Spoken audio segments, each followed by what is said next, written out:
ರೋಶಿನಿ ಪದೇ ಪದೇ mobile phone check ಮಾಡ್ತಾ ಇದ್ದಾಳೆ. ಯಾವ ಜಾಬ್ ಕನ್ಸಲ್ಟೆನ್ಸಿಯಿಂದಾನೂ ಅವಳಿಗೆ ಫೋನ್ ಬಂದಿಲ್ಲ. ದಿನಕ್ಕೆ ಹಲವು ಬಾರಿ ಅವಳು ಮೇಲ್ ಚೆಕ್ ಮಾಡ್ತಾನೆ ಇರ್ತಾಳೆ.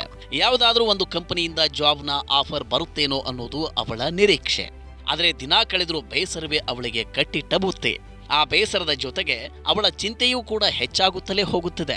ಅವಳು 8 ಲಕ್ಷ ರೂಪಾಯಿ ಎಜುಕೇಷನ್ ಲೋನ್ ಅನ್ನು ತೆಗೆದುಕೊಂಡಿದ್ಲು. ಅವಳಿಗೆ ಇಂಜಿನಿಯರಿಂಗ್ ಕಾಲೇಜಿಗೆ ಅಡ್ಮಿಷನ್ ಮಾಡಿಸುವ ಸಮಯದಲ್ಲಿ ಅವಳ ತಂದೆ ಆ ಲೋನ್ ಕೊಡಿಸಿದ್ರು. ಕಂಪನಿಯಲ್ಲಿ ಕೆಲಸ ಸಿಕ್ಕರೆ ಸಾಲ ಬೇಗ ತೀರಿ ಹೋಗಬಹುದು ಎಂಬ ನಿರೀಕ್ಷೆ ಅವಳದ್ದಾಗಿತ್ತು. ಬೆಂಗಳೂರಿನಿಂದ ಅಮೆರಿಕದವರೆಗೂ ರೋಶಿನಿ ಕನಸು ಕಂಡಿದ್ಲು. ಆದರೆ ಆ ಕನಸು ನುಚ್ಚು ನೂರಾಗಿರುವುದು ಅವಳ ಮುಖದಲ್ಲೇ ಕಾಣಿಸ್ತಾ ಇತ್ತು. ರೋಶಿನಿ ಕಳೆದ ವರ್ಷ ಬಿಟೆಕ್ ಮುಗಿಸಿದ್ದಾಳೆ. ಆದರೆ ಅವಳಿಗೆ ಇನ್ನೂ ಕೂಡ ಕೆಲಸ ಸಿಗಲಿಲ್ಲ. ಕಾಲೇಜಿಗೆ ಅಡ್ಮಿಷನ್ ಸಿಕ್ಕಾಗ ತುಂಬಾ ಸ್ಟಾರ್ಟ್ಅಪ್ಗಳು ಕ್ಯಾಂಪಸ್ ಇಂಟರ್ವ್ಯೂಗೆ ಬರ್ತಿದ್ವು. ಅವಳ ಹಲವು ಸೀನಿಯರ್ಗಳಿಗೆ ಒಳ್ಳೊಳ್ಳೆ ಪ್ಯಾಕೇಜ್ ಕೂಡ ಸಿಕ್ಕಿವೆ, ಒಳ್ಳೊಳ್ಳೆ ಜಾಬ್ ಕೂಡ ಸಿಕ್ಕಿದೆ. ಆದರೆ ರೋಶಿನಿಯ ಫೈನಲ್ ಇಯರ್ ಬರುವ ಹೊತ್ತಿಗೆ ಯಾವ ಕಂಪನಿಯೂ ಕಾಲೇಜಿಗೆ ಬಂದಿಲ್ಲ. ರೋಶಿನಿಯ ಕತೆ ಅವಳೊಬ್ಬಳದ್ದೇ ಅಲ್ಲ. ದೇಶದ ಲಕ್ಷಾಂತರ ಯುವಕರು ಆಕೆಯ ಹಾಗೆಯೇ ಪರಿಸ್ಥಿತಿಯನ್ನ ಅನುಭವಿಸ್ತಾ ಇದ್ದಾರೆ. ಐಟಿ ಕಂಪನಿಗಳು ಕಳೆದ 2 ದಶಕಗಳಲ್ಲಿ ಭಾರತೀಯರಿಗೆ ಅಪಾರ ಉದ್ಯೋಗಗಳನ್ನು ಕೊಡ್ತಾ ಇದ್ವು. ಆದರೆ ಕೋವಿಡ್ ನಂತರದ ಕಾಲದಲ್ಲಿ ಯಾವ ಕಂಪನಿಗಳು ಕೂಡ ಉದ್ಯೋಗವನ್ನು ಕೊಡುತ್ತಿಲ್ಲ. ದೊಡ್ಡ ದೊಡ್ಡ ಐಟಿ ಕಂಪನಿಗಳು ಕಳೆದ ವರ್ಷದಿಂದ ನೇಮಕಾತಿಯನ್ನೇ ನಿಲ್ಲಿಸಿಬಿಟ್ಟಿವೆ. ಇನ್ನು ರಿಟೇಲ್ ಮತ್ತು ಇ ಕಾಮರ್ಸ್ ಸೆಕ್ಟರ್ನಲ್ಲೂ ಕೂಡ ಪರಿಸ್ಥಿತಿ ಹೀಗೇನೇ ಇದೆ. ಆರ್ಥಿಕ ಹಿಂಜರಿಕೆಯಿಂದಾಗಿ ಕಂಪನಿಗಳು ಈಗಾಗಲೇ ಫ್ರೆಷರ್ಗಳನ್ನು ನೇಮಿಸಿಕೊಳ್ಳುವುದನ್ನು ನಿಲ್ಲಿಸಿಬಿಟ್ಟಿವೆ. ಇದರ ಮೇಲೆ ಉದ್ಯೋಗಿಗಳಿಗೆ ಆರ್ಟಿಫಿಷಿಯಲ್ ಇಂಟೆಲಿಜೆನ್ಸ್ ಕೂಡ ಹೊಡೆತವನ್ನು ಕೊಟ್ಟಿದೆ.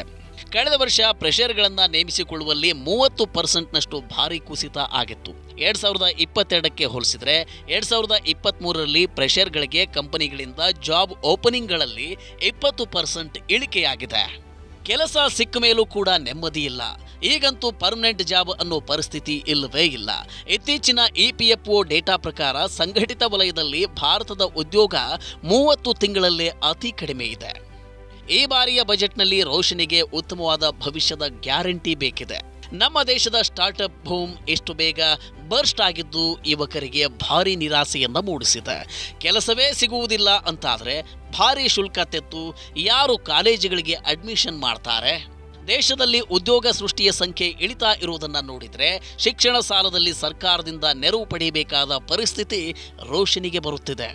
ಹೀಗಾಗಿ ಶಿಕ್ಷಣದಲ್ಲಿ ಹಣದುಬ್ಬರವನ್ನ ಸರ್ಕಾರ ನಿಯಂತ್ರಿಸಬೇಕು ಎಂದು ರೋಶಿನಿ ಬಯಸಿದ್ದಾರೆ. ಪಾಲಕರ ಬಳಿ ಹಣವನ್ನ ಹೊಂದಿಸುವುದಕ್ಕೆ ಸಾಧ್ಯವಿಲ್ಲ ಎಂಬ ಮಾತ್ರಕ್ಕೆ ಯುವಕರ ಕನಸು ನುಚ್ಚುನೂರಾಗಬಾರದು.